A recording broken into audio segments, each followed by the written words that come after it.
Say hi. See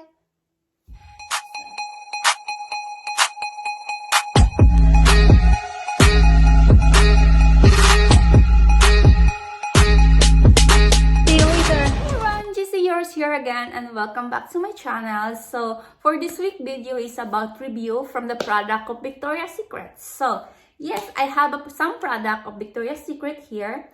And this one, which is a review, is about face mask and face and body mask with charcoal. So it's a clay day all day. Dito pa. Clay all day in detox times. So it's from Victoria's Secret Pink. So actually guys, hindi ko pa siya na-try. As you know, or maybe you don't know that I have some review about face mask, which is I really like that one. It's the brand of Garnier for my face. So and this time I want to try this one. And detox time, they say here, detox time with charcoal. So this one, the promises here that is clean skin is in.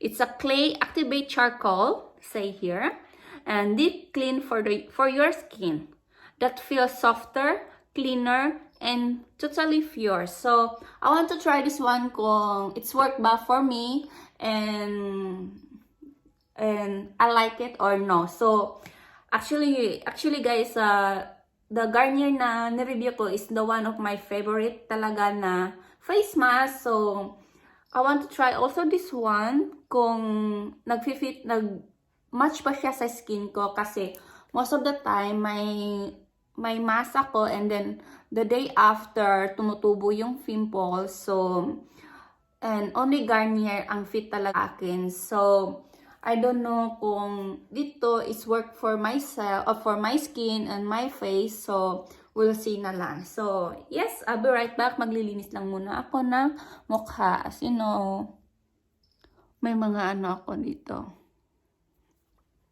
So see you in a bit.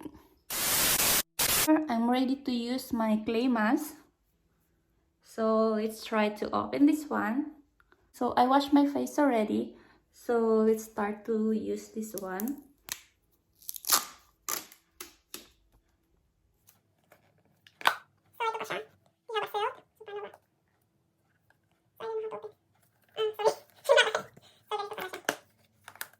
Yep. So I need to open this one first. Naka-sealed pa siya. Here.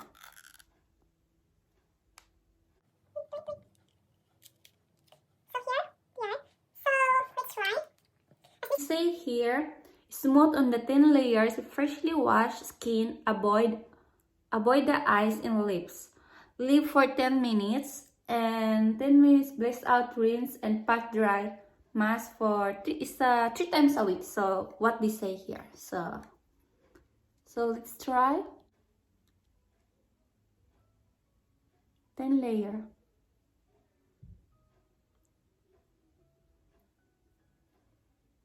Mabango siya guys. It smells so good.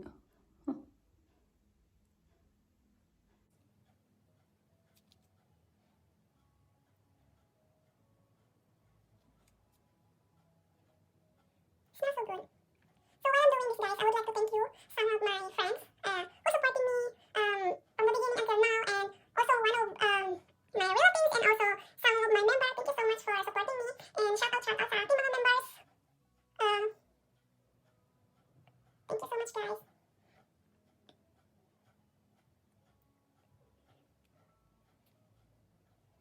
So yes, That's all. We need to wait for 10 minutes and we can wash directly, and I can tell you what if I can feel the same, like how they say, like softer and cleaner. But actually guys, they have a smell. The smell is very nice and I like it. The smell, and we'll see na lang after I finish this one. So we need to wait 10 minutes para ma-take out natin yung charcoal. So yes, we need to wait. And it's really refreshing. Parang malamig siya inside. Like, nafe-feel mo yung napifeel mo yung refresh, yung lamig inside sa skin mo. So once in a week, nag-face mask ako para mabuhayan yung mukha ko. Pero actually, yung face mask is pang-hydrate lang. Hindi naman siya pang-paputi, hindi naman siya pangganda. So, pang-hydrate lang ng mukha. So, kung gagamit kayo, hindi ibig sabihin na pang-paganda. Which is, pang-hydrate lang sa dry skin mo. So, diba? So, while I'm waiting for 10 minutes, I would like to thank you, some of my friends and some relatives and all of you, the viewers. Thank you so much for staying with me. So, if you have any suggestion that I can make a review or any you want me to do, just let me know or comment down below para the next time I will do it maybe sa sinasuggest nyo. And also, shout out to all my members. Thank you so much sa mga nag-renew and sa mga nag-goodbye. Thank you so much. And I hope to see you soon again. And lahat ng mga members ko, thank you so much sa lahat talaga. And yes, maybe I'll need to wash that one. Be right back. Grabe guys, parang wala lang nagbago. Parang hinugasan ko lang yung mukha. Pero, and in fairness also, medyo malambot siya. But the problem is, when I wash my face, medyo mabula siya. And then, napakahirap tanggalin. And then, madulas siya. Tsaka mababo siya when I wash na banlawan siya. Pero actually, nafe-feel ko na parang magaan siya. And like, nafe-feel mo talaga yung linis. Pero yun nga, madulas siya when you wash na siya nung tatanggalin mo na yung clay. Pero actually maganda siya. And napapansin ko rin earlier nang binalawan ko siya, which is parang mainit when you do like this. When you rub, mainit siya and then with malamig. So I don't know how to explain, but it's okay.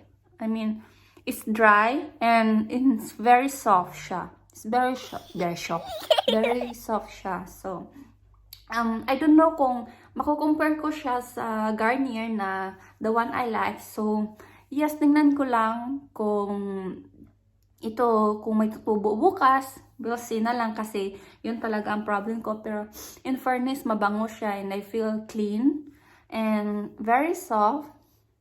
Pero, I have already a problem with my skin, kaya gumagamit ako ng ganito. So, yes, well, the rate ko nito is, maganda naman kasi siya. Yun lang nga ang problema is, when you wash na siya, madulas lang. Pero maganda siya. Recommended siya na 3 times a week. 3 times a week. So, sa bagay, wala din naman akong blackhead. So, marirate ko lang siya ng 8 or 9 out of 10. So, something that, kasi maganda talaga siya and mabango. And hindi siya madulas, pero dry siya na shining and very smooth. Smooth siya and mabango. Ang problema nga lang, yun lang. Yung nahihirapan kasi akong magbanlaw lagi. Pag may mga clay mask na ganon, nahihirapan ako magbanlaw. Gusto ko diretso lang, like Garnier, diba? So, yung Garnier kasi, hugas ka lang ng mukha and then lagay and then rub na, and then that's it. You're ready to sleep na. And ito kasi kailangan mo siyang magbanlaw first, and then put it for 10 minutes, and then banlaw ulit. So, doon mo pa makikita yung refreshing or calmness, yung effect ng ginagamit mong products. So, diba? Oh, tsakaw eh. So yes, that's all for, this is my review for Pink Detox from Victoria's Secret. So far so good and I love it. So I really like the thing is tamad lang talaga akong magbanlaw. So yes, earlier mainit pa siya, but now gabi na siya, parang ang bilis ng oras. So ayan, may liwanag pa sa labas pero wala na yung araw. So kanina nung nag-vlog ako, may araw pa. So ngayon, wala na. So yes, that's all for today's guys. Thank you so much and I hope may nakuha kayo. If ever, just comment below para ma-improve naman yung skills ko sa pagbablog. So, bye-bye guys. Thank you.